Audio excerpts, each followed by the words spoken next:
I learned to play golf there, not at the Sankaty Golf Club, which of course didn't exist. There was nothing grand and swell and stylish like that, but there was an adorable little public course which still exists on the road from Nantucket to Sconset, where I learned to play golf. Within walking distance was the casino. This originally, can you hear? Yes. Was the old Ocean View Hotel.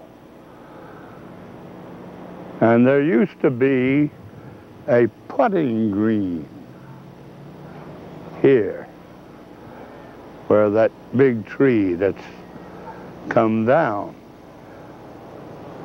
And the actors in the old days would go from the old golf course,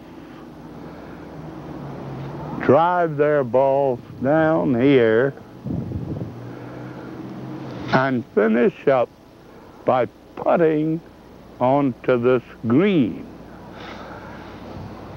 In the late 30s, I worked at the golf course, at the Sconset Golf Course. And I worked there for, well, until the war broke, I guess about 1940, when I was in high school at that time. But I worked the golf course maybe about 4 or 5 years, and we got 40 cents for carrying a golf clubs for 9 holes, which is unheard of probably nowadays. But we had a lot of fun, and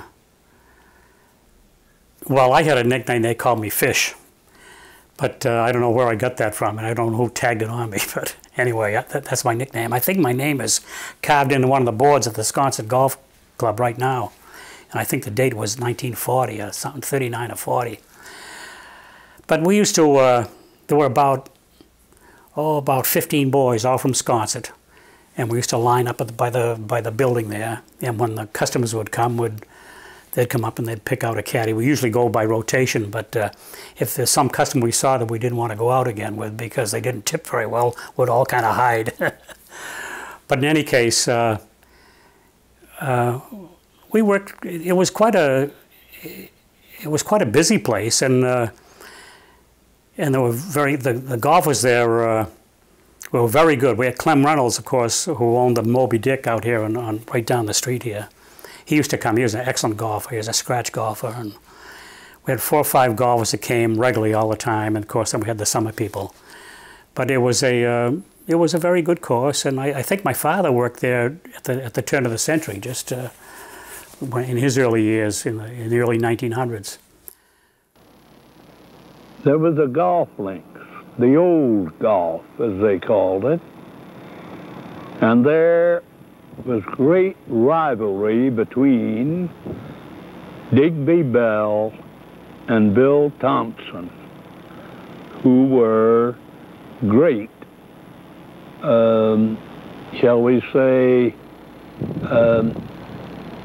rivals, and also were great in their famous roles in Gilbert and Sullivan opera. Well, that's all I can remember, that we worked quite hard, and at the end of the day, they let us play golf, twilight golf, usually after about 5 or 6 at night, we used to go out and play golf ourselves. So that's where I got up the interest in golf, and I still play golf now, so my interest in golf, of course, came from that.